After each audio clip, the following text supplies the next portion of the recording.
I initially started here as a student trainee from the CSUB Counseling Center Master's Program and kind of worked my way up with a variety of different positions here. Other experiences outside of Aspire as well, but mainly stuck it through with Aspire up to this point. Probably the ability for, as a staff member, for growth, flexibility, and to see an organization be able to maneuver, make changes as we see different things kind of coming through our doors with client needs and things of that sort. So flexibility to change and things of that sort. The trait that I see most commonly that would help people solve their problems in pill form, if you will, is the ability to believe in their own potential and general human worth, that they can do the things that they want to do and accomplish and create meaningful relationships. So the belief in self and potential. I think it's a mixed bunch of if we're doing better or worse in terms of believing in self and potential. I believe yes, because mental health has been taken a big forefront, like especially socially. Like, let's take care of our anxiety, let's take care of our depressions, and everybody is worth something because we're human, right? So basic human worth. I also see a little bit of maybe not the right direction because, like mentioned, more technology getting filtered through. There's a lot more, I think, self-comparisons that are being hindrance to people, especially younger individuals who are just really preoccupied with what's in their hand on the screen. So I think the ideas are there, but the ability to practice it gets challenging.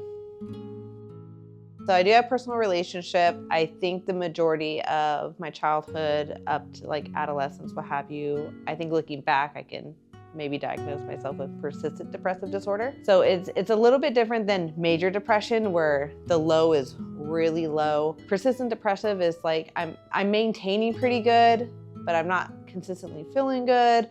It's just everything's kind of like gray for the most part. Currently I'm cool right now, so I'm happy about that.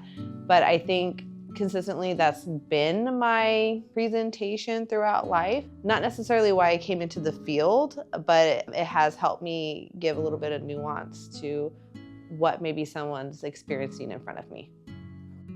I wouldn't discount the sentiment behind what he's mentioning. I would probably change the language to be a little bit more nuanced. It's not necessarily a weaker thing. I think situations and circumstances are very specific to time and place, and how everyone's brought up differently from generation to generation. And so our ability to navigate different challenges is gonna change. And there is this thing where we are maybe seeing a lot less ability to hold emotions than maybe previous. So I think we have a culture that might just be happiness focused. And if I'm not happy or I'm not excited, I'm not dopamine-ing all the time, then something's wrong. And there's, I think, sometimes a negation of like hardship is actually very important for personal development and the meaning development. And so I think we naturally want to run away from the bad things instead of like seeing things of like the hardships are part of the human condition and human experience. And just because we struggle doesn't mean that's something we should run away from. And if we continue to run away, I can see how somebody would interpret that as weakness. I would once again change the language to it of different challenges, different ways we're brought up, and how can we mend the two together? The two, having compassion to where like society currently is, and once again, the idea of you have potential.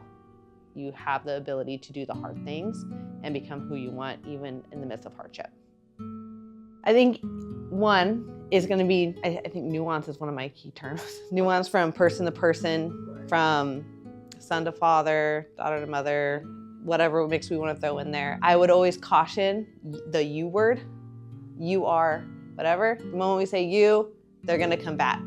I think the opening line for most discords, or I guess opening sentiment, maybe not line, is to, I know you're trying to love me by giving me these things, and let me love you back by telling you this is what's on my heart. And so if we open like, this is how I feel the story is, give me feedback of how you think I'm interpreting my story. Because the moment we're taking him out of context, or somebody out of context of like, you're just attacking me and my way of being or what have you, we're losing the sight of like, maybe they just don't know how to communicate their love.